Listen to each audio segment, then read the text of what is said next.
Hey folks, in this film today I'm going to be making an apple, ginger and chilli cider. The apples are windfall apples from my tree. The ginger is some ginger root that I've got in the fridge, and the chilli is some homemade chilli powder which I've made from dehydrated chillies. It's currently August and I'm looking to make a cider which is going to be a nice autumn stroke winter warmer. So this is 1 week's worth of windfalls off of my front apple tree. And you can see that there's plenty there. There's easily enough there for me to make a gallon of cider. So what I'm going to do in this segment of the film is prepare my fruit, run it through a steam press, and the juice that comes out I can then make cider with. So before I go any further, I'll show you my Tec-Take steam press. This is the middle bit, this is the water reservoir, and this is the fruit basket. So I'm just filling a 2 litre jug with warm water. That goes into the steam bath bit at the bottom. And I'll get another one of those in there so it holds 4 litres altogether.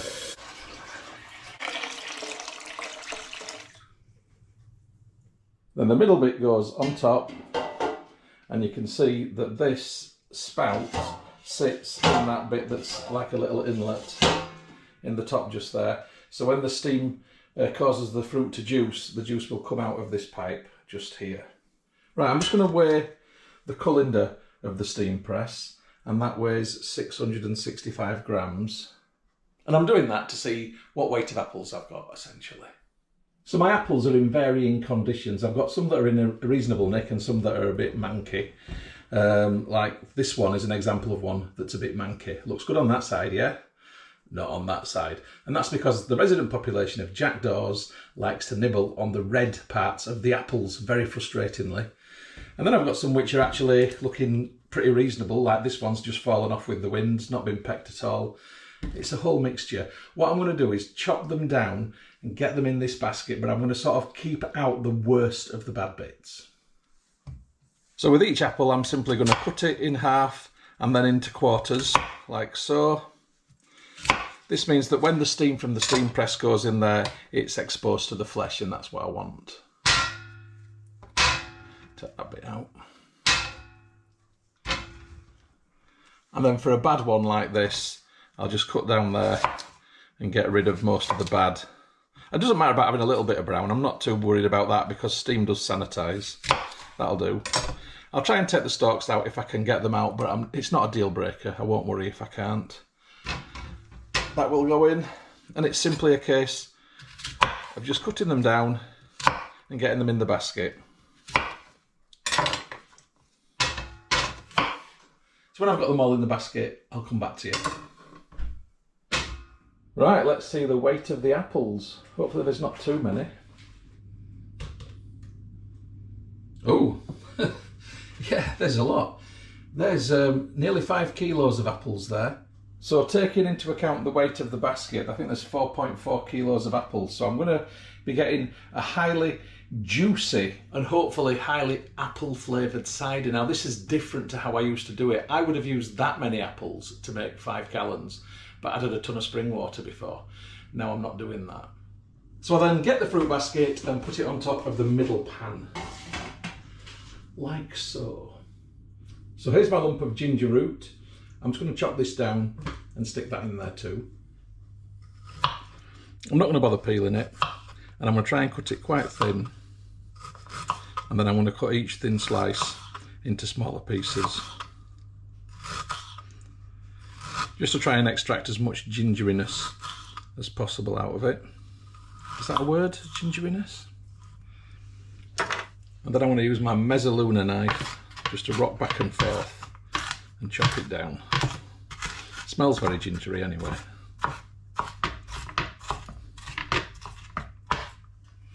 That will do. Then I'm simply going to put the ginger on top of the apple. Finally, I've got my chilli flakes, homemade chilli flakes, which were red chillies which were dehydrated and then ground down in a herb grinder. And I'm just going to put 1 rounded teaspoonful of these on top, just to add a little bit more pizzazz in case the ginger flavour doesn't come through. At least there'll be a little bit of warmth on the back burner. In fact, let's do another half a teaspoonful. Exciting. Right, that's all my ingredients in the pan, so now lid goes on. Okay, next I've weighed out 407 grams of dextrose monohydrate brewing sugar. We can just say 400 grams. This is a cleaned and sanitised demijohn, and I'm going to pour my sugar straight into the demijohn. Ooh. Fire a funnel.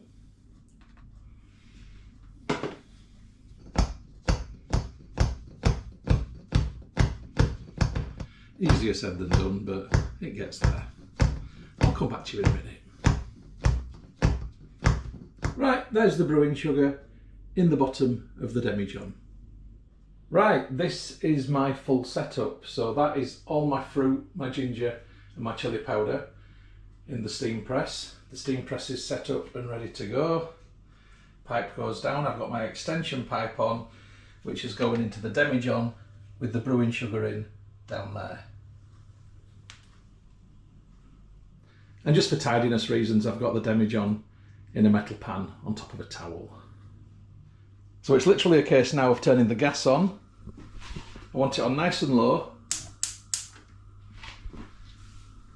And there it is nice and low. And I could almost say that this is a fire and forget system. I don't want to forget, but essentially I can just leave this now. So what will happen is the steam will go up from there through the middle bit into where the fruit is in the colander. It will begin to break down the fruit. That will drip into this middle bit where there's a hole, and that will come down here, and the hot fruit pressed liquid will drip onto the brewing sugar. The brewing sugar dissolves really easily. So the hot liquid coming into contact with it will dissolve it there and then in the demijohn. I'm looking for a starting gravity around about 1060 or thereabouts, and I'm hoping that this will achieve that. So I've got this on a really low heat, so the water warms up slowly. There's no rushing. I've got loads to do today. It's 10 days till I have my PhD, and so yeah, I'm quite busy. I've got up early to do this. Anyway, I'll come back to you when I've got something exciting, or moderately exciting, to show you. So just an update after the first hour. No dripping yet, but you can clearly see that steam is now building up inside the top of the pan. I would expect this to be dripping through within the next 30 to 45 minutes. Right, a further 30 minutes in, and now the fruit is no longer touching the lid, so the level is beginning to drop. I think the liquid is now dripping through into this one. It's not yet coming down through the pipe, but it is going to be imminent. It's so exciting. And not 10 minutes later, the juice is flowing, and that will dissolve the sugar that's in there. And now all I've got to do is leave it to fill up the demijohn.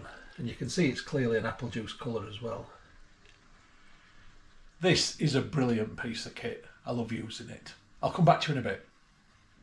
Well, this is just literally 20 minutes later, and this juice is flooding out. It did not come out this quick last time I used the machine. The apples are definitely juicier than what they were about 3 weeks ago when I last used this. This is only my second usage. I might need a second demijohn. Okay, this has been going for 8 hours now, and I haven't really done anything with it. I've just left it going. I thought I was going to end up with a ton more apple juice than what I have, and I'd brought down 2 more demijohns ready just in case, but I don't think I'm going to need them now. So it must have just been an initial spurt. I'm just going to give this a check to see if there's any water left in that bottom pan. I'm hoping that there is. And indeed there is. There looks like there's about a litre left in there. But it's still coming through.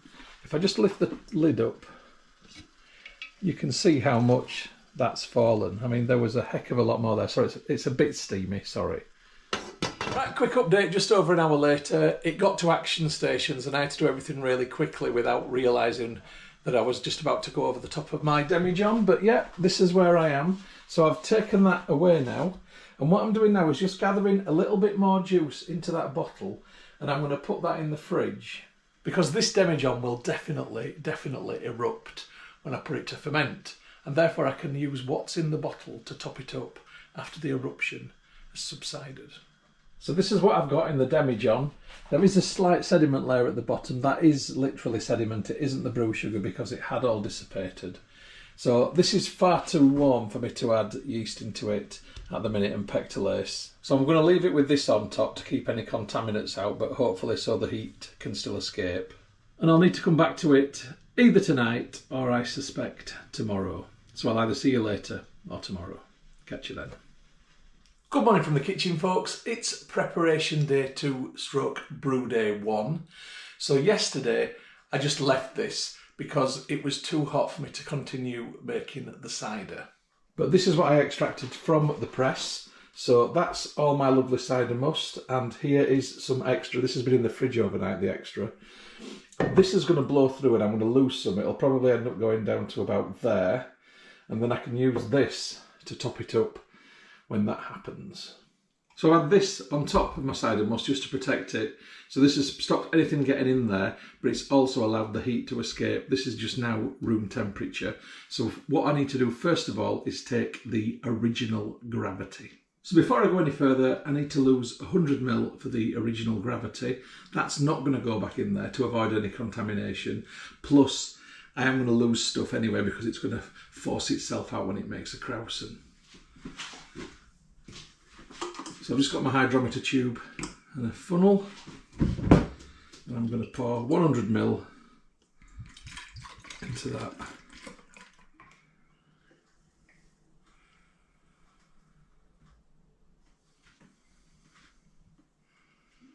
And it's a little bit lower than what I'd anticipated.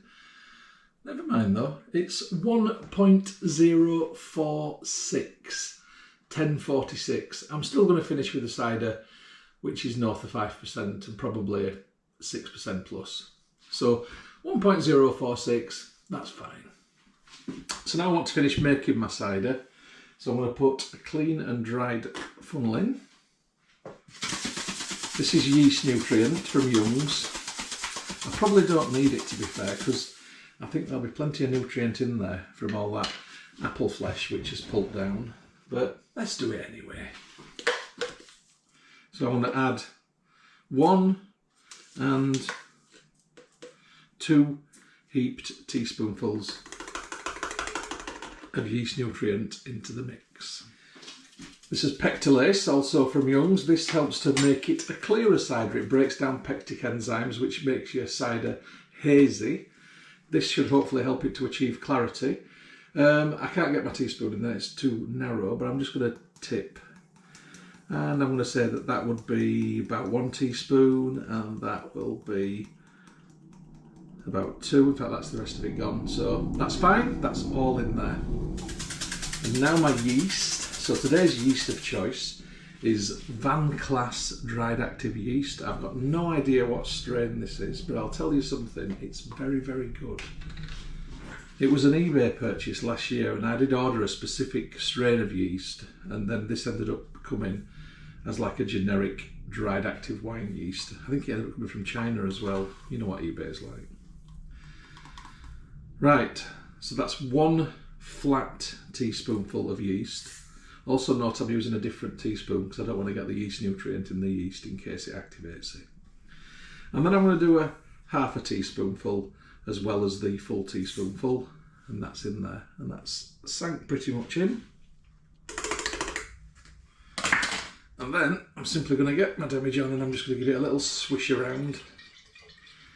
Get all those ingredients mixing. I can see a little bit at the neck, so I'm just tipping so it dissolves it from the neck. That's it.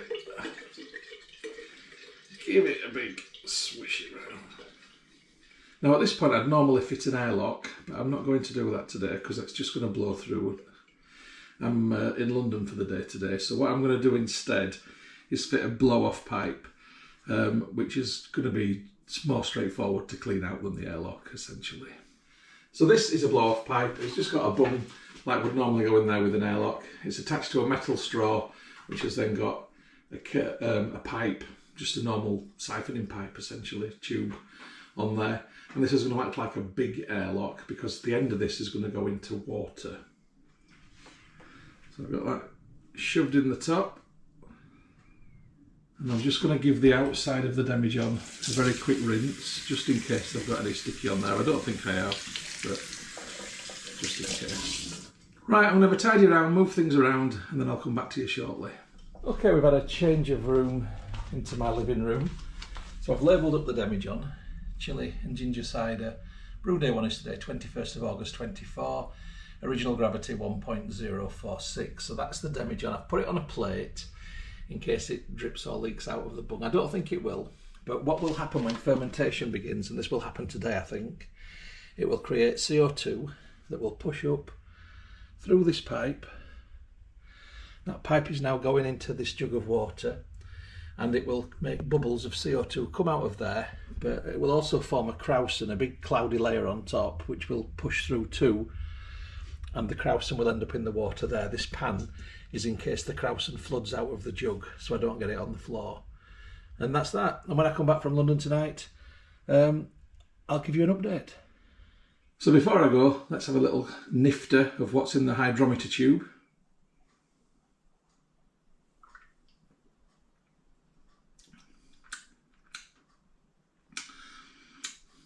It just tastes like nice apple juice, but not too sweet actually. A bit like Capella, so it's not really sweet apple juice. Now the chili and ginger comes through at the end as a bit of side tongue warmth, but it's not massively strong.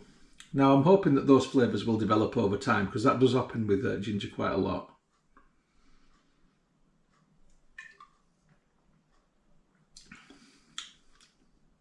But yeah, the mustard's nice enough. So fingers crossed for a good cider. Right, catch you tonight when I get back from London. See you later, folks. I have for you a Brew Day 2 update. And it's taken until today for fermentation to happen, which I found very surprising indeed. It hasn't flooded up and out like I expected it to. In fact, it's been very sedentary. I'm getting some steady bubbles coming through the tube in there, as you can see. Let's test the parameters of the GoPro.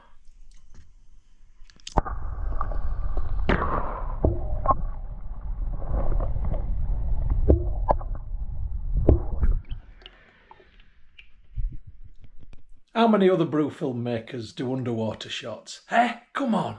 Anyway, this is all looking good, so I'll give you an update tomorrow. I may or may not see some krausenal activity, and if I don't, then good, and if I do, no worries. Catch you tomorrow. Okay, it's brew day 4 for my chili and ginger cider.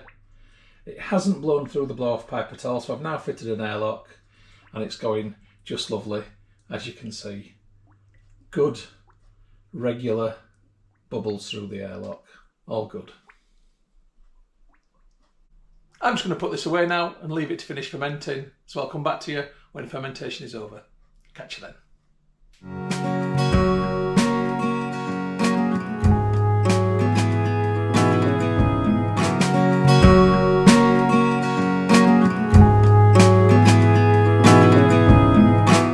From the kitchen, folks. It is brew day 83 for my chili and ginger cider, and in this film today I am going to bottle it.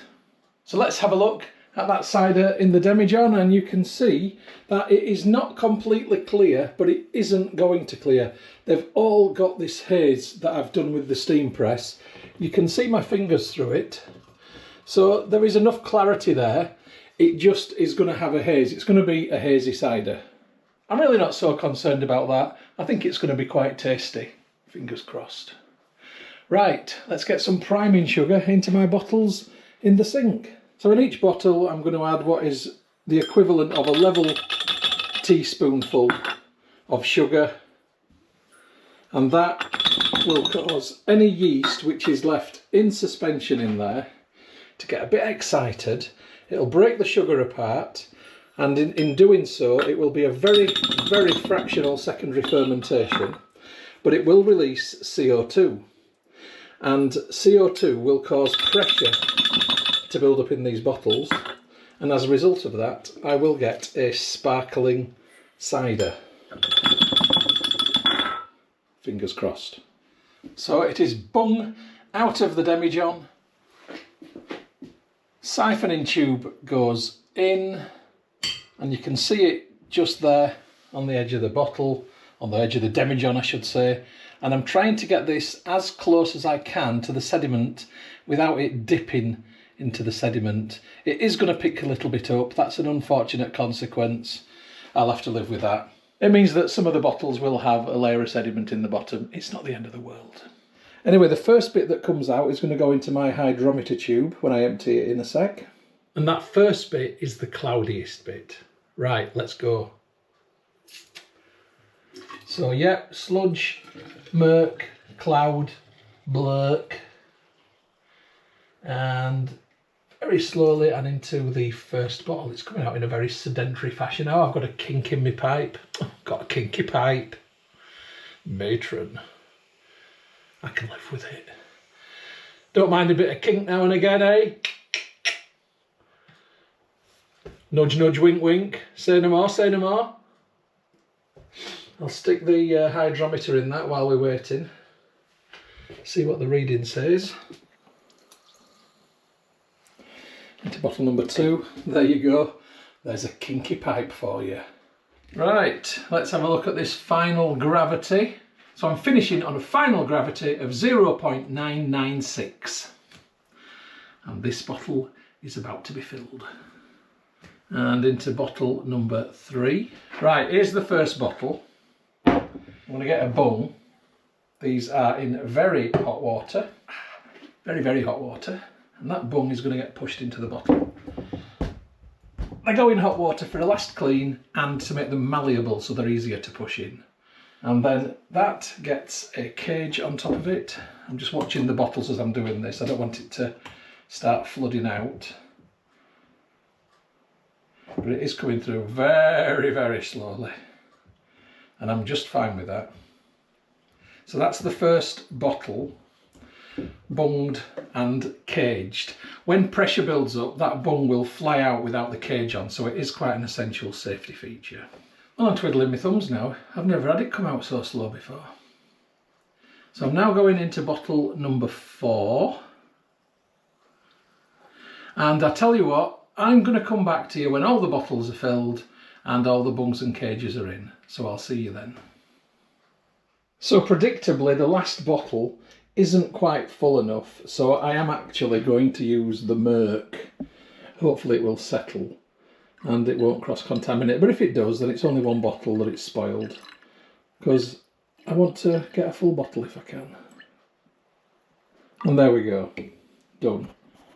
Right, I'm just rinsing the bottles off with the water that the bungs were in, just getting any sticky residue off the outside.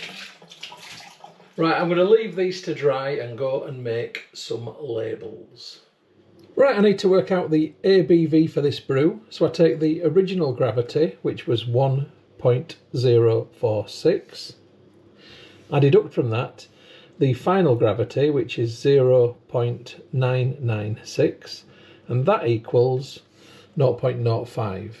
I then multiply this figure by 131.25, and the final alcohol by volume for my cider is 6.56%. I'm quite happy with that. Let's just say 6.6%. Ka-ching. So I've made a label on my iPhone using a program called Printmaster. My iPhone is connected by Bluetooth to this little printer, which is a Fomamo Bluetooth printer. So I'm just going to say thank you for that. There we go, print now.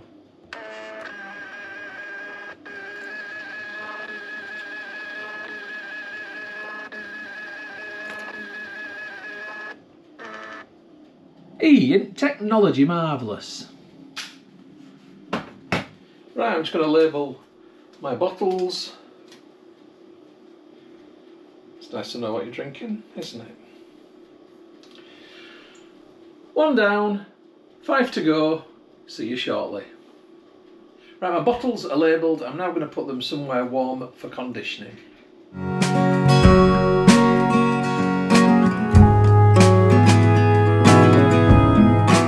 Hey, from a the living room, folks, where my cider is now going to condition for the next 4 to 6 weeks. Here it is. It's up here on top of my drinks cabinet. This gets really warm at night because the light inside there comes on, and it's already 18.3 degrees up there thanks to my wood burner, which is going down there. The conditioning process will allow the sparkle to develop, and it will also allow the flavours to develop. I'm hoping that it separates the chilli from the ginger, or at least allows me to be able to taste those components within there. Let's wait and see. So I'll probably be opening this at some point towards the end of December. So you're going to be seeing this in 2025. See you then.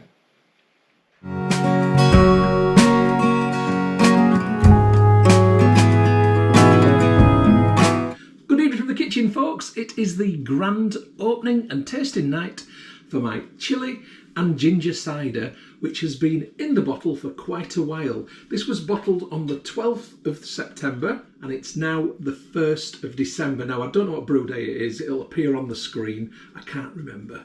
But anyway, let's shut up and get it opened. I can see that the cage is going to present me with some problems, and I think it might snap, and yes, it's just snapped in front of me. It's definitely past its best, way past. Under these circumstances, meat fork and then some extreme violence. So I'm just going to twist this until the metal breaks and it comes out. There we go. Okay, well, quite possibly the messiest opening of a bottle ever, but you know what? I need to progress. The camera's rolling, so I'm just going to leave it and carry on. Let's get that bung out. Am I going to get a pop? Oh, yes, I did. It wasn't massive, but it was there. It was a kind of pop. Right. See what it looks like in the glass. And yeah, it looks reasonably well. I think it's got a sparkle. It has a head. Okay, so it looks wise, looks good. Smell wise, smells like a very appley cider actually. Now I'm not getting a smell of chilli or ginger. Nout.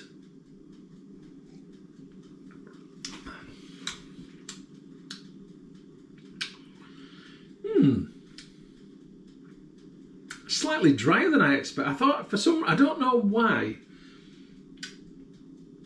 Oh, actually, is it drier? That's interesting.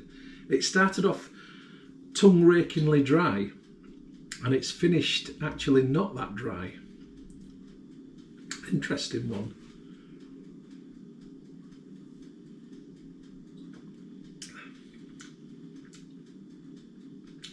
It's got a decent apple flavour. There is a warmth which comes after the initial drink, but it's not obviously chilli or ginger. I think that this one might be one of those really, really slow burners that takes a while to condition and the flavour to come through. It's certainly not bad, but it's not obviously chilli and ginger.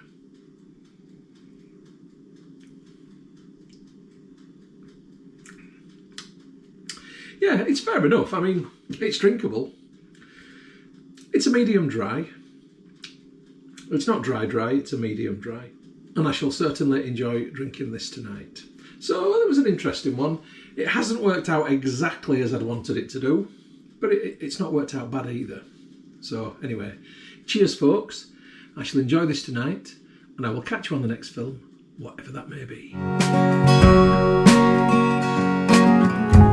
Good evening from the kitchen, folks. It is the second opening and tasting night for my chilli and ginger cider. This is brew day 141, and I'm hoping now at last that it might have carbed to an acceptable level, and hopefully the flavours have developed a bit too. If you look at the bung on that bottle, that has raised very nicely, so I'm kind of fingers crossed hopeful that this is going to have a bit of life about it. So I'm going to get the cage off. It's gone a bit sharp, so I'm just going to use a dessert fork to do that. And I think we can say that this cage is not going to be doing another duty.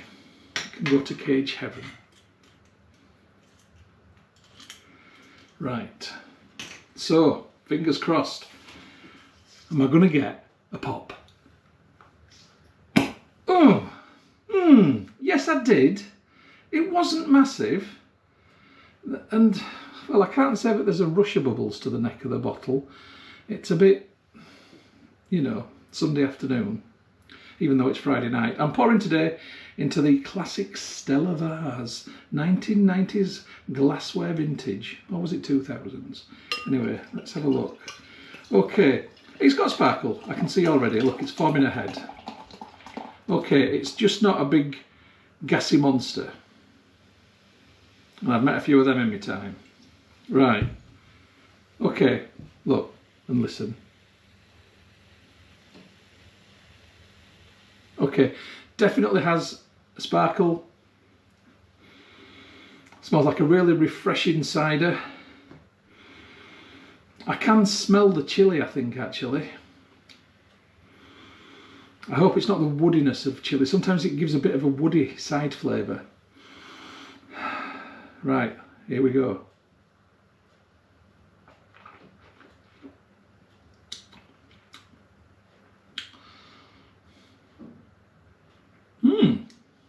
Interesting. Feisty one you are. It's not bad. It's actually not bad at all. It's got a, you know, it's got a right mixed flavour. It's very difficult for me to pinpoint it. The chili, the warmth from it doesn't come through until it's actually gone, and then on your tongue afterwards you get that tingling. That's there right now. I don't know where the ginger is. To be honest, I'm not sure if it's there at all.